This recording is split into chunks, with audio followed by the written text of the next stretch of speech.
Chicken pastil na pud akong lutoon karon. Gituyo na ako nig daghan para kung walay sud-an tamaran magluto na ako'y matiti. Request pud ni sa among bata, kakaunon daw siya pastil, balon pud daw niya sa school. Ilaga lang dai nato una ng chicken breast. Ibutangan lang nato nag-ahos, dahon ng laurel, paminta ug asin. Habang ginalaga ang chicken breast, naghiwa-hiwa pud ay ta sa atong mga lamas dire, sibuyas, ahos ug kaning sili. Butangan nato og sili para halang-halang samot kalami. Abrihan lang nato ning taklob sa kaldero kay nag-awas-awas na. Mahugaw atong lutuanan, dili ko ganahan. Maintag kwarta nang gaawas-awas kay ganahan ko.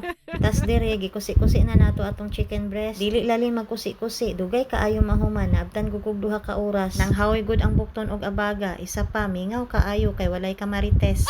Tas dire gitak-ang na nato atong kalaha, tas gibutangan og daghan nga mantika. Daghanon og mantika kay lami tong pastil nga daghag mantika. Pangpatusta sa chicken para dugay madaot imong pastil. Lami jud unta tong olive oil imong gamiton pero kay dollar man kaayo oy. Wala tay ikabuga, wala nag-awas-awas atong kwarta. Sabaw ra man gud ang gaawas-awas og katong utang sa imong kaila. Ay, akong utang di ay.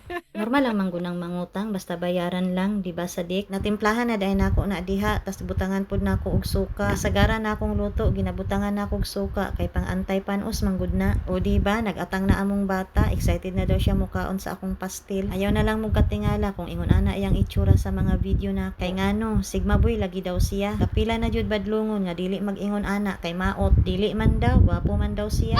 Gisabaw pud ay nato diha ang chicken broth katong gilagaan sa imong chicken breast. Ibutang na pud nato ning sili green lang kay wala koy pula. Uspad lang natan-awon akong pastil sa video pero sa personal dark brown na siya, wala ra na siya nahulog. Butangan pud ay nako nag-butter, pampahamis daw sa pastil, pampagwapa. Mao ba kanina lang pud kaha atong gamiton para dili na ta maghasol og hiwa-hiwaan ng kojik. Pasig diri na day mag-effect, diri na mahamis. Pastil yarn.